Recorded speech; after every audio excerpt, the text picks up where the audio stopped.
सभी का मैं आपके मंच the success point at the rate पे शानदार महत्वपूर्ण प्रश्नों की श्रृंखला में फिर से स्वागत करता हूं दोस्तों। शानदार सेशन है, शानदार लाजवाब सेशन है दोस्तों, बहुत ही मज़ा आने वाला है। तो ज़्यादा से ज़्यादा लोगों तक शेयर करें, ज़्यादा से ज़्यादा लोगों को इस चैनल से जोड़ने का प्रयास करें दोस्तों, क्योंकि ये मंच ऐसा है जो आपको इतने महत्वपूर्ण प्रश्नों की श्रृंखला देता है दोस्तों, जो आप अपने लक्ष्य तक बहुत करीब पहुँच सकते हैं। तो चलिए शुरू करते हैं शानदार महत्वपूर्ण प्रश्नों की श्रृंखला दोस्तों। शुरू करने से पहले एक बार फिर गुजारिश है कि वीडियो को सब्सक्राइब करें, बेल आइकन ऑन कर दें ताकि नोटिफिकेशन मिलती रहे, और ज़्यादा से ज़्यादा लाइक किया करें दोस्तों, क्योंकि काफ़ी मेहनत के साथ इन महत्वपूर्ण प्रश्नों को आपके लिए तैयार किया जाता है दोस्तों।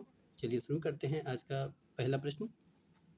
तो आज का पहला प्रश्न क्या है कि कथनों पर विचार कीजिए। शाहजहाँ के विरुद्ध दूसरा विद्रोह जुझार सिंह ने किया था। जुझार सिंह की राजधानी ओरछा में थी। बिल्कुल कथन सही है दोस्तों। अगला कथन क्या कह रहा है कि दारा शिकोह ने कासिम खान तथा जोधपुर के शासक जसवंत सिंह के नेतृत्व में मुराद औरंगजेब की संयुक्त सेना, ये सेना होगा प्यारे दोस्तों, क्या होगा ये? सेना होगा, ठीक है, क्या होगा? सेना।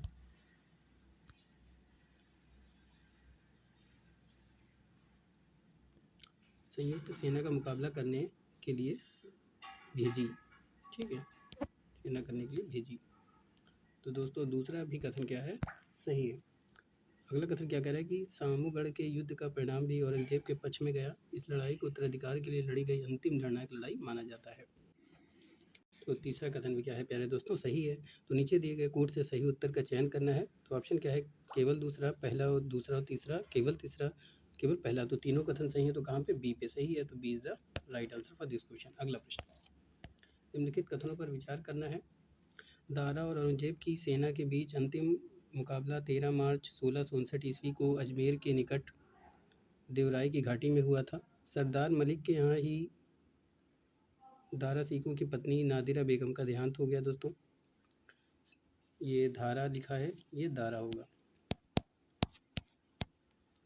सितंबर 1659 ईस्वी को दारा को जंजीरों में बांधकर गंदे हाथों पर फटे पुराने कपड़ों में दिल्ली की सड़कों पर घुमाया गया था प्यारे दोस्तों। तो ये क्या हो जाएगा? ये दारा होगा। बस समझ में आ रही है? ये क्या होगा? को दारा, ठीक है, ये दारा होगा। ये भी दारा होगा प्यारे दोस्तों। इसको भी ठीक कर लेते हैं।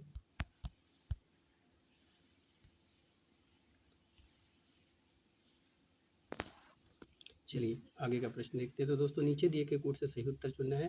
तो प्यारे दोस्तों ये तीनों ही कथन क्या है? सही है। क्या है? तीनों ही कथन सही है। तो ऑप्शन आपके क्या हो जाएंगे? डी। तो D is the right answer for this question. अगला प्रश्न, कथनों पर विचार कीजिए। औरंगजेब ने अब्दुल मुजफ्फर वाहिउद्दीन मोहम्मद औरंगजेब बहादुर आलमगीर बादशाह गाजी की उपाधि धारण करके सिंहासन पर बैठा। ये कथन बिल्कुल सही है प्यारे दोस्तों। अगला कथन क्या कह रहा है कि औरंगजेब की कठिनता के कारण उसके जीवन काल में उसे जिंदा पीर कहा गया। ये भी कथन क्या है दोस्तों? सही है। अगला कथन क्या कह रहा है? औरंगजेब पहला ऐसा शासक था जिसने मदिरा के सेवन नहीं किया। बिल्कुल सही है प्यारे दोस्तों। ये तीनों ही कथन क्या है? सही हैं। और मदिरा न करने के कारण ही उसको क्या किया गया? जिंदा पीर कहा गया प्यारे दोस्तों, क्योंकि वो इन सब पे प्रतिबंध लगाया था उसने, क्योंकि वो कट्टर सुन्नी था। तो उपर्युक्त कोड से सही उत्तर चुनना है। तो क्या हो जाएगा प्यारे दोस्तों? पहला हो जाएगा, कि पहला दूसरा तीसरा ए पे दिया हो, तो A is the right answer for this question. अगला प्रश्न, निम्नलिखित में से कौन सा कथन सही नहीं है? क्या दे रहा है कि औरंगजेब ने अंतर्देशीय परिवहन पर लगाए जाने वाले पानदारी अथवा चुंगी कर तथा राहदारी अथवा सड़क पर सहित 80 करोड़ को समाप्त कर दिया। सड़क कर बिल्कुल सही है। दूसरा है, नहरों में रहने वाले लोगों से वसूले जाने वाले गृह कर को भी समाप्त कर दिया गया। किसानों से भू राजस्व के अतिरिक्त वसूला जाने वाला अबवाब अथवा विविध कर भी समाप्त कर दिया गया। ये भी सही है। औरंगजेब ने अपने शासन की शुरुआत असम के विरुद्ध सहन अभियान से किया। ये भी सही है। चौथा कथन क्या कह रहा है कि औरंगजेब के शासनकाल में मनसबदारी की संख्या सबसे कम थी। तो प्यारे दोस्तों डी क्या हो जाएगा? गलत हो जाएगा। तो D is the right answer for this question. कि औरंगजेब एक ऐसा शासक था कि जिसके शासनकाल में मनसबदारियों की संख्या सबसे अधिक थी, लगभग 33%। चलिए आगे चलते हैं। निम्नलिखित में से कौन सा कथन सही नहीं है? दक्षिण के मुस्लिम राज्यों में बीजापुर का आदिल शाही वंश सर्वाधिक शक्तिशाली था। दिसंबर 1672 ईस्वी में बीजापुर में अल्पायु सिकंदर आदिल शाह सिंहासन पर बैठा। ये भी सही है। मुगल सेना द्वारा 1673 से 85 तक बीजापुर में किए गए कई सैन्य अभियानों का कोई परिणाम न निकलता देख औरंगजेब ने जुलाई 1686 में स्वयं बीजापुर पहुंचा। भी सही है। अगला क्या है कि 22 सितंबर 1686 को औरंगजेब बीजापुर सुल्तान के महल में ठहरा। बीजापुर में अपने प्रवास के दौरान महल के चित्रों, सजावट तथा वास्तुशिल्प कलाकृति सहित सभी प्रकार के सिया प्रतीकों औरंगजेब ने हटाने का निर्देश दिया। ये भी सही है। अगला कथन क्या कह रहा है दोस्तों कि गोलकुंडा की किले की 7 महीने की घेरेबंदी के बाद भी जब मुगलों को कोई सफलता नहीं मिली, तब उन्होंने अंततः छल और कूटनीति द्वारा किले पर कब्जा कर लिया। तो प्यारे दोस्तों, चौथा कथन गलत है क्योंकि 8 महीने की बात है। तो D is the right answer for this question. अगले प्रश्न की तरफ चलते हैं। अगला प्रश्न पूछ रहा है कि सलेहर के युद्ध में मराठा सेना ने मुगल सेना को पराजित किया, मुगल सेना ने मराठा सेना को पराजित किया, औरंगजेब ने दारा सिकों को पराजित किया, इनमें से कोई नहीं। तो सलेहर के युद्ध की बात की जाए तो सलेहर के युद्ध में मराठा सेना ने मुगल सेना को पराजित किया प्यारे दोस्तों। तो क्या हो जाएगा? ए। तो A is the right answer for this question. अगला प्रश्न, पुरंदर की संधि कब हुई थी? 26 जून 1664, 24 जून 1665, 24 जून 1667, 24 जून 1668। तो दोस्तों पुरंदर की जो संधि हुई थी वो हुई थी 24 जून 1665 को। तो आंसर आपका क्या हो जाएगा? बी। तो B is the right answer for this question. Comment में करके बताइएगा पुरंदर की संधि किनके और किनके बीच हुई थी। अगले चलते हैं। अगला कथन कह रहा है और क्वेश्चन कह रहा है कि औरंगजेब की धार्मिक नीति के विषय में कौन सा कथन सही है? औरंगजेब एक कट्टर सुन्नी मुसलमान था जिसने कुरान को अपने शासन का आधार बनाया, ये भी सही है। अगला कथन क्या है कि औरंगजेब का मुख्य जो लक्ष्य था वो भारत को दारुल हर्ब की जगह दारुल इस्लाम बनाना था। अपने शासन के प्रारंभिक दिनों में ही औरंगजेब ने सिक्कों पर कलम खुदवा कर पारसी त्यौहार नवरोज़ के आयोजन, सार्वजनिक संगीत समारोह आदि पर प्रतिबंध लगा दिया, ये भी कथन सही है।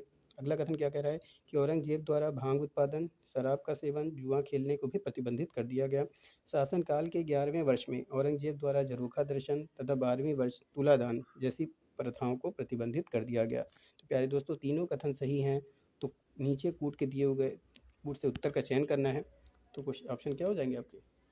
हो जाएंगे डी। तो D is the right answer for this question. दोस्तों अगले प्रश्न की तरफ चलते हैं। अगला प्रश्न क्या पूछ रहा है कि औरंगजेब की राजपूत नीति पर विचार करें। अकबर की राजपूत नीति अपने पूर्ववर्ती शासकों अकबर, जहांगीर और शाहजहां से बिल्कुल अलग थी, बिल्कुल सही है। अगला क्या था कि वह राजपूत में से सबसे अधिक भयभीत था तथा उन्हें अपनी धार्मिक नीति की क्रिया व्यंजन में सबसे बड़ी बाधा मानता था। औरंगजेब के समय में प्रमुख राजपूत राजवंश थे आमेर के राजा जयसिंह, मारवाड़ के जसवंत सिंह और मेवाड़ के राज सिंह, बिल्कुल सही है। अगला कथन क्या करें कि औरंगजेब ने जोधपुर के निकट 36 लाख टीका 36 लाख रुपए के बदले जसवंत सिंह के भतीजे इंदर सिंह को देने की घोषणा की, बिल्कुल सही है। चौथा कथन क्या कह रहा है कि राठौड़ सरदार दुर्गादास द्वारा उत्तराधिकार के लिए लड़े गए 30 वर्षीय संघर्ष में महत्वपूर्ण भूमिका ने उसे राजपूत के इतिहास में सदैव के लिए अमर बना दिया। तो चारों कथन क्या है प्यारे दोस्तों? सही है। तो नीचे दिए गए कूट से सही उत्तर का चयन करना है। तो कौन सा ऑप्शन हो जाएगा? डी। तो D is the right answer for this question. अगला प्रश्न, निम्नलिखित कथनों पर विचार करें। मुगल काल में संगीत का सर्वाधिक विकास अकबर के समय में हुआ, बिल्कुल सही है। अकबर ने लाला कुलवंत से गायन की शिक्षा ली। लाला कुलवंत से ही अकबर ने हिंदी भाषा के उच्चारण और मात्राओं का ज्ञान प्राप्त किया, ये भी सही है। अगला कथन क्या कह रहा है कि अब्दुल फजल ने आईन अकबरी में इस समय के 36 श्रेष्ठ गायकों को अकबर के राज दरबार में संरक्षण पाने का उल्लेख किया, जिसमें तानसेन और बाज बहादुर श्रेष्ठ हैं। तो तीनों ही कथन प्यारे दोस्तों सही हैं। तो आपके ऑप्शन क्या हो जाएंगे? ए हो जाएगा। तो A is the right answer for this question. अगला प्रश्न, अबुल फजल ने अकबरनामा को कितने वर्षों में पूरा किया? 5 वर्ष, 6 वर्ष, 7 वर्ष, 8 वर्ष। तो प्यारे दोस्तों अबुल फजल ने अकबरनामा को कितने वर्षों में पूरा किया? 7 वर्षों में पूरा किया। तो ऑप्शन आपका क्या हो जाएगा? सी। तो C is the right answer for this question. अगला प्रश्न की तरफ चलते हैं। तारीख रशीदी ग्रंथ के लेखक कौन थे? बाबर, अकबर, हैदुल दोगलत, हुमायूं। बताइए प्यारे दोस्तों। तारीख रशीदी ग्रंथ के लेखक कौन थे? बाबर, अकबर, हैदर दोगलत, हुमायूं। तो तारीख रशीदी ग्रंथ के जो लेखक थे वो थे हैदर दोगलत। तो ऑप्शन आपका क्या हो जाएगा प्यारे दोस्तों? सी। तो C is the right answer for this question. अगला प्रश्न, तुझके जहांगीरी को किस भाषा में लिखा गया? अरबी, फारसी, अवधी, मगधी। प्यारे दोस्तों अगर अभी तक आपने मेरे चैनल को सब्सक्राइब नहीं किया तो सब्सक्राइब करें, बेल आइकन ऑन कर दें ताकि नोटिफिकेशन मिलती रहे। चलिए, तो तुझके जहांगीर को किस भाषा में लिखा गया? तो ये फारसी भाषा में लिखा है दोस्तों। तो ऑप्शन आपका क्या हो जाएगा? बी। तो B is the right answer for this question. अगला प्रश्न, तालिब अमूली किसके राज दरबार में राजकवि थे? औरंगजेब, अकबर, जहांगीर, शाहजहां।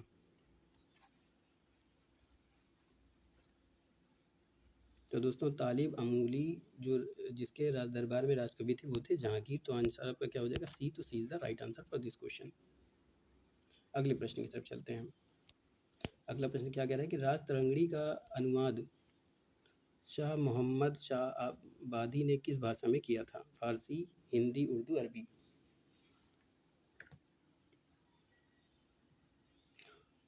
तो दोस्तों राज तरंगड़ी का अनुवाद शाह मोहम्मद शाह आबादी ने फारसी भाषा अनुवाद किया था। तो A is the right answer for this question. अगला प्रश्न, आगरा के किले में स्थित मोती मस्जिद का निर्माण किसने करवाया था? हुमायूं, शाहजहां, औरंगजेब, शाह आलम द्वितीय।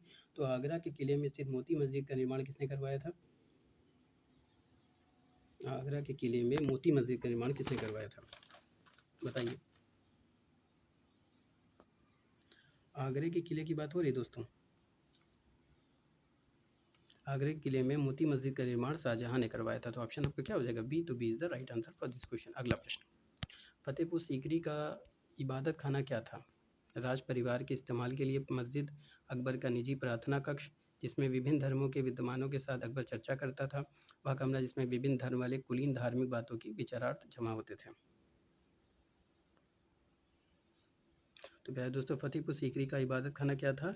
कि वह भवन जिसमें विभिन्न धर्मों के विद्वानों के साथ अकबर चर्चा करता था। तो C is the right answer for this question. अगला प्रश्न, किसने राम सीता की आकृतियों और रामसी देवनागरी की एक संयुक्त सिक्के चलाए? भोज, सिद्धार्थ, जय सिंह, जैनुल आबदीन, अकबर। बताइए दोस्तों किसने सिक्के चलाए? किसने राम सीता की आकृतियों रामसी देवनागरी के सिक्के चलवाए थे? फटाफट से आंसर दीजिए प्यारे दोस्तों। किसने सिक्के चलवाए थे? आपके ऑप्शन है भोज, सिद्धार्थ, जय सिंह, जैनुल आबदीन, अकबर।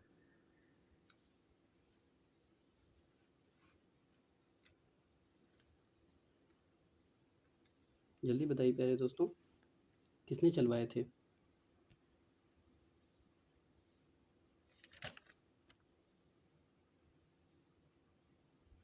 किसने सिक्के चलवाए थे? जल्दी फटाफट से आंसर दीजिए। तो दोस्तों जिसने सिक्के चलवाए थे उसका नाम था जैनुल आबदीन। तो आपसे क्या हो जाएगा? डी। तो D is the right answer for this question. अगला प्रश्न, मुगल प्रशासनिक शब्दावली में माल प्रतिनिधित्व करता है भू राजस्व का, वेतन का, भक्तों का, उपयुक्त में से कोई नहीं।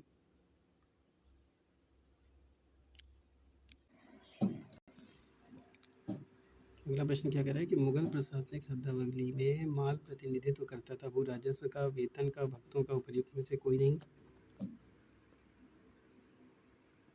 तो मुगल प्रशासनिक शब्दावली में माल प्रतिनिधित्व करता है भू राजस्व का। तो ऑप्शन आपका क्या हो जाएगा? ए।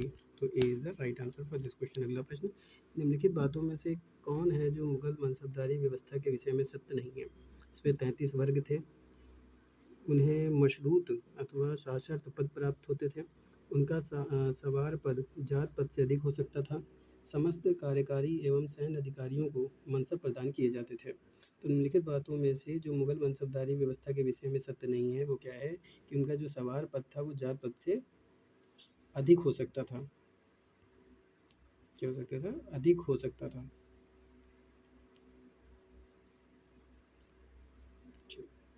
क्या हो जाएगा? सी। तो C is the right answer for this question. अगला प्रश्न, मुगल प्रशासन के दौरान जिलों को किस नाम से जाना जाता था? आहर, विश्वास, सूबा, सरकार।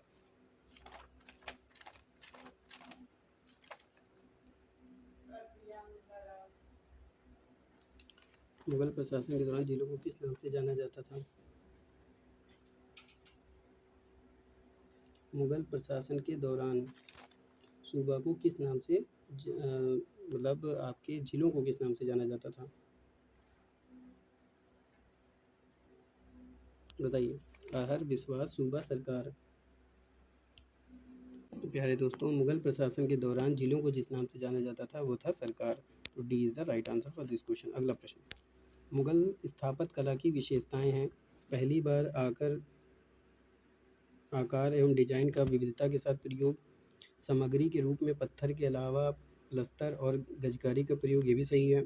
मकबरे का निर्माण ऊंची सतह पर खुली जगह, बिल्कुल सही है। अगला क्या है कि दोहरी गुंबद तथा चारबाग पद्धति वाले मकबरों का निर्माण, तो चौथा चारों सही है। तो सही कूट का उत्तर से सही चयन, मतलब सही कूट से सही उत्तर का चयन करना है, तो दोस्तों आंसर क्या हो जाएगा? ए। तो A is the right answer for this question. अगला प्रश्न, निम्नलिखित कथनों पर विचार कीजिए। मुगल कालीन स्थापत्य कला की शुरुआत बाबर के समय में हुई। माफ़ कीजिएगा दोस्तों, बहुत ही रोजाना टाइपिंग मिस्टेक हो जाती है थोड़ा सा। ये स्थापत्य क्या हो जाएगा? स्थापत्य कला, ठीक है। स्थापत्य कला की शुरुआत बाबर के समय में हुई, इसलिए बागों और बागों, ठीक है दोस्तों, बागों नहीं बागों, ये हो जाएगा बागों। बागों फव्वारे का प्रयोग भारत में शुरू करवाया। बाबर ने दो भागों, एक आगरा में और दूसरा पानीपत में निर्माण करवाया, ठीक है। दो बागों का निर्माण दोस्तों, आज काफ़ी मिस्टेकिंग मिल रही है दोस्तों, ये बागों हो जाएगा, ठीक है। भारत में बाबर ने, तो पहला कथन तो आपका सही हो गया दोस्तों। अगला कथन क्या कह रहा है कि काबुली बाग मस्जिद का निर्माण ईंटों से किया गया, वहीं अयोध्या में बाबरी मस्जिद का निर्माण बाबर के सेनापति अमीर बकी ने करवाया, बिल्कुल सही है। अगला कथन क्या कह रहा है कि 1533 ईस्वी में दिल्ली में यमुना के किनारे हुमायूं द्वारा दीनपना नामक शहर की स्थापना की गई। इस पुराने किले तथा पांचवी दिल्ली के नाम से भी जाना जाता है, बिल्कुल सही। तो आपके ऑप्शन क्या हो जाएंगे?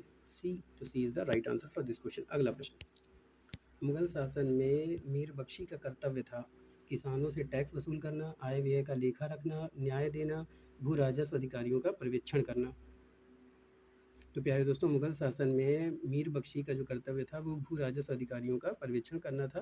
तो D is the right answer for this question. अगला प्रश्न, अकबर के शासनकाल में राजस्व व्यवस्था किसके हाथों में थी? बैरम खान, मान सिंह, बीरबल, डोटनमल। अकबर के शासनकाल में राजस्व व्यवस्था जिसके हाथों में थी उसका नाम क्या था? टोडरमल। तो ऑप्शन आपको क्या हो जाएगा? डी। तो D is the right answer for this question. अगले प्रश्न की तरफ चलते हैं प्यारे दोस्तों। अगला प्रश्न कह रहा है कि भारत के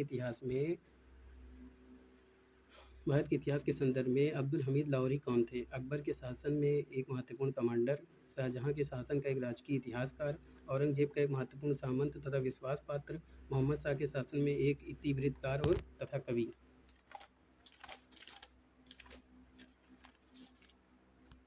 दोस्तों, भारत के इतिहास के संदर्भ में अगर हम बात करें तो अब्दुल हमीद लाहौरी कौन था? शाहजहां के शासन का एक राजकीय इतिहासकार था। तो ऑप्शन आपको क्या हो जाएगा? बी। तो B is the right answer for this question. अगला प्रश्न, निम्नलिखित में से किस एक ने महत्वपूर्ण कृतियां रामचंद्रिका एवं रसिक प्रिया की रचना की थी? केशव, मतीराम, रसखान, सेनापति। तो दोस्तों, महत्वपूर्ण कृतियां रामचंद्रिका एवं रसिक प्रिया की जिसने रचना की थी उसका नाम था केशव। तो A is the right answer for this question. तो दोस्तों, ये था आज का शानदार महत्वपूर्ण प्रश्नों की श्रृंखला। उम्मीद करता हूँ कि आपको पसंद आया होगा। फटाफट से इस वीडियो को ज़्यादा ज़्यादा लोगों तक शेयर करें। मंजिलों से चलकर बेहतर मंजिलें तलाश कर, मिल जाए दरिया तो समंदर तलाश कर, यूँ तो टूट जाते हैं पत्थर के चोट से शीशे, पत्थर ही टूट जाए ऐसे शीशा तलाश कर। तो प्यारे दोस्तों, बहुत ही महत्वपूर्ण श्रृंखला थी दोस्तों। आज फिर मिलेंगे नए प्रश्नों के साथ, इसी जुनून के साथ। तब तक के लिए जय Hind, wish you all the best.